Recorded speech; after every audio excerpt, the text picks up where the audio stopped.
ng Palon Lady. Pa-subscribe naman po dyan.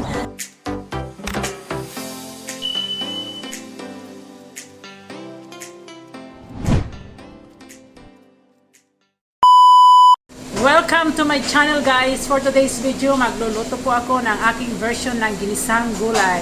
Mix up carrots, cabbage at saka flat beans. Kung bago ka pa lang sa channel ko, please like, comment, share, then click the bell button para updated ka po sa aking mga video. Before nga pala ako mag-start, mega shoutout po sa lahat ng viewers, sa lahat ng subscribers, sa lahat ng supporters ko all over the globe. Maraming salamat po. Thank you so much guys. Tara guys, let's get started. Ito po guys ang aking cabbage guys. Ayan. At ito po ang aking flat beans at saka carrots. At saka may pansaw po ako dito na shrimps at saka itong mincemeat guys is luto na po yan. Bali sobra po yan sa aming pagkain. At saka ito pong aking lamas guys. Onion, garlic at saka tomato. Guys, bali ano po ang ginamit ko dyan is cooking oil lang.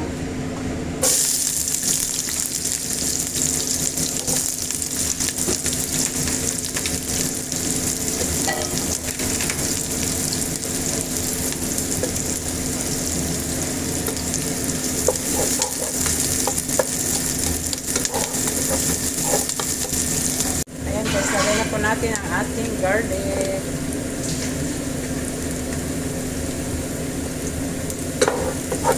Mas masarap po guys ang luto kapag maraming onion guys.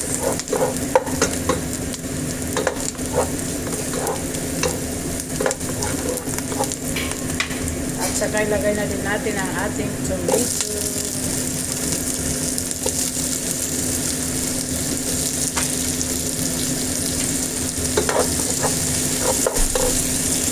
Guys, bali ilagay po muna natin ang ating carrots kasi mas matagal po maluto ang carrots.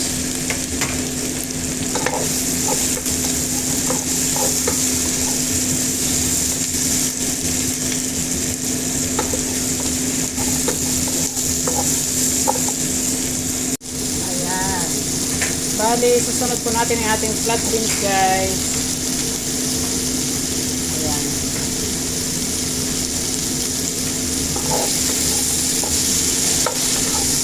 Tapos lagyan po natin siya ng konting soy sauce guys.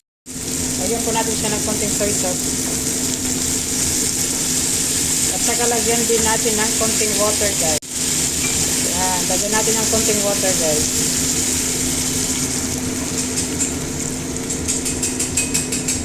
Ayan guys. Susunod ko na po ang aking cabbage. Ayan.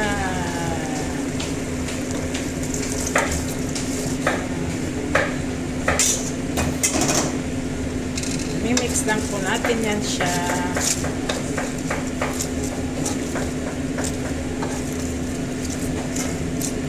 Tapos timplahan po natin yan siya guys mamaya.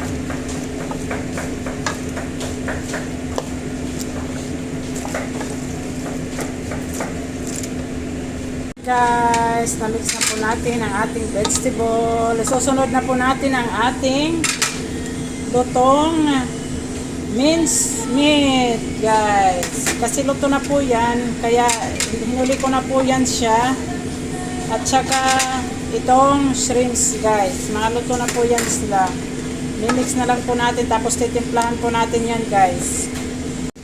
Lagyan po natin guys ng sesame oil. Ayan guys, sesame oil. Lagyan po natin ng konting sesame oil para po mabango siya guys.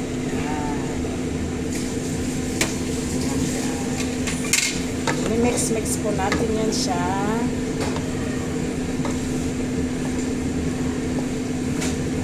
Then, luto na po yan siya guys. Ayan na guys. Ayan guys. Ooh.